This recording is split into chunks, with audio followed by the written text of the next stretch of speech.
दोस्तों नमस्कार। दोस्तों आज हम धर्म शब्द पे चर्चा करेंगे, क्योंकि समाज के अंदर कुछ ऐसी बुराइयां फैलती जा रही हैं कि जो अच्छे विषय हैं वो नकारात्मक विषयों में बदलते जा रहे हैं। जो हमारे पीर फकीरों ने, संतों ने कुछ उपदेश दिए और कुछ लोगों ने उनको स्वीकारा, उनके शिष्य बने, उन उपदेशों पर चलने लग गए, उससे जुड़ गए, उन्होंने उसको धारण कर लिया। यानी कि धारण करना ही धर्म है।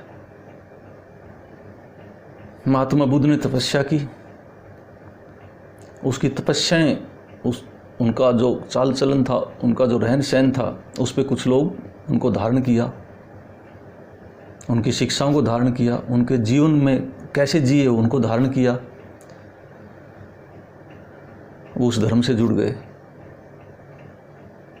भगवान महावीर ने तपस्या की, उन्होंने जो धारण किया और उनके किए हुओं को जिन लोगों ने धारण किया वो उस धर्म से जुड़ गए।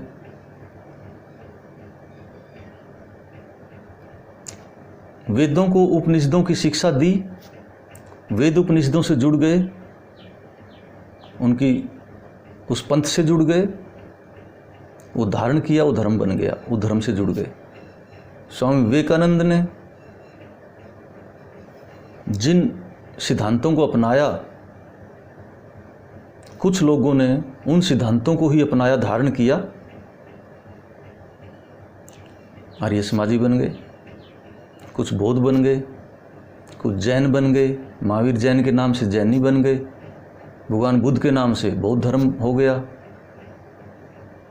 स्वामी विवेकानंद की शिक्षाओं वाले आर्य समाजी बन गए। इस तरह से दोस्तों ये धर्म के रूप बनते गए। इस्लाम को अपनाने वाले मुस्लिम बन गए, जिन्होंने वैदिक संस्कृति को, वेद उपनिषद शास्त्रों से जुड़े हुए हिंदू बन गए। लेकिन कहीं भी धर्म में ग्रुपिज्म का कहीं वर्णन नहीं है कि आप ग्रुप बनाएं, आप एक दूसरे को नीचा दिखाएं, आप एक दूसरे से लड़ें, धर्म के नाम पे उत्पात मचे, मानवता का सर्वनाश करें धर्म के नाम पे। और सबसे सारी उठा पटक, उथल पुथल मची। गुरु नानक देव जी, हमारे सिख धर्म में 10 गुरु हुए, गुरु ग्रंथ साहब बना, महान संतों की, हर धर्म के लोग थे वो महान संत, गुरु नानक देव जी महाराज, धन्ना भगत, बाबा फरीद, कबीर, अनेक बड़े बड़े महान संत हुए। उनकी वाणी को एक सार रूप में लिया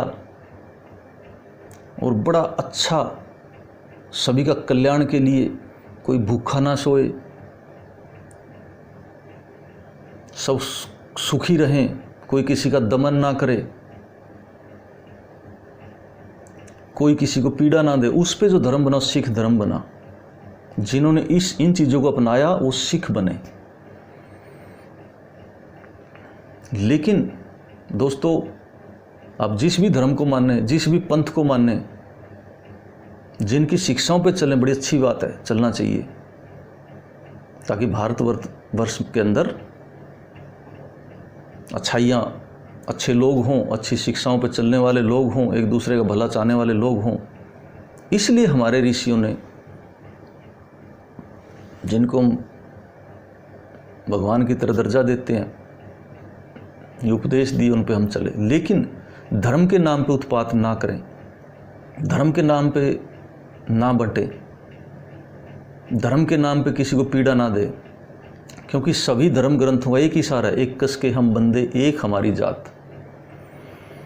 हम एक ही पिता की संतान है, एक ही परमात्मा है, एक ही अल्लाह कहो, भगवान कहें, गॉड कहें, कुछ भी कहें, लास्ट में कंक्लूजन यही है, निष्कर्ष यही है कि एक कस के हम बंदे एक हमारी जात, एक नूर से सब जग उपजा, कौन भला कौन मंदा। तो दोस्तों, मानव सेवा से बढ़ के कोई धर्म नहीं। मानव के कल्याण के लिए सोचें, इससे बड़ा कोई धर्म नहीं। मिलजुल के रहें, इससे बड़ा कोई धर्म नहीं। एक दूसरे पर दया करें, इससे बड़ा कोई धर्म नहीं। एक दूसरे की सहायता करें, इससे बड़ा धर्म कोई नहीं। जिनके पास ये नहीं है, जिनके पास ऐसा करने, जो ऐसा नहीं कर सकते, जिसमें सामर्थ्य नहीं है ऐसा करने का, उनका धर्म से जुड़ने का कोई औचित्य नहीं है। धर्म किसी को मारने के लिए नहीं बने, धर्म किसी को काटने के लिए नहीं बने, धर्म किसी का घर उजाड़ने के लिए नहीं बने, धर्म किसी कम्युनिटी को ख़त्म करने के लिए नहीं बने। इसलिए लोग दोस्तों, अगर सच्चे रूप में धार्मिक बनना है, धर्म को से जुड़ना है, तो एक असल शिक्षाओं पे चलें, ना कि मानव का कत्ल करें, मानव का सर्वनाश करें, मानव को पीड़ा दें। वो धर्म के लायक हो ही नहीं सकते, वो लोग धार्मिक हो ही नहीं सकते। उनसे तो नास्तिक बहुत अच्छे हैं, जो कम से किसी को पीड़ा तो नहीं देते, अपनी जीवन जीते हैं, अपने जीवन में मस्त रहते हैं। अगर आप इन बातों पे ना चल सकें तो आप नास्तिक बन जाएं, वो सबसे बेहतर। पाप तो नहीं लगेगा। धर्म का चोला ओढ़ के गलत काम करना, मानव को पीड़ा देना, इससे बड़ा पाप हो ही नहीं सकता, उससे बड़े पापी हो ही नहीं सकते। इसलिए दोस्तों, इंसान बनिए। अगर धर्म अपना ही लिया है, धारण कर ही लिया है, तो कम से कम दया भाव, प्रेम भाव, कल्याण का भाव, कर्मठता का भाव आपके अंदर जरूर होना चाहिए। तभी आप सच्चे इंसान बनेंगे, अच्छे इंसान बनेंगे। परमात्मा आपको पक्का आशीर्वाद देगा। और अगर आप उल्टा चलते हैं, सिर्फ धर्म के नाम पे उत्पात मचाते हैं, तो उससे बड़ा पापी कोई नहीं हो सकता, उससे बड़ा दानव कोई नहीं हो सकता। वो इंसान हो ही नहीं सकता। तो दोस्तों, इसलिए धर्म की परिभाषा को पहचाने, धर्म के असली क्या रूप है इसका, उसको पहचाने और उस पर चलें और मानव का कल्याण करें। और मानव कल्याण की भावना आपके दिल में हो और दया भाव आपके दिल में हो। हम ये परमात्मा से कामना करते हैं कि आप एक अच्छे इंसान बने। जय हिंद।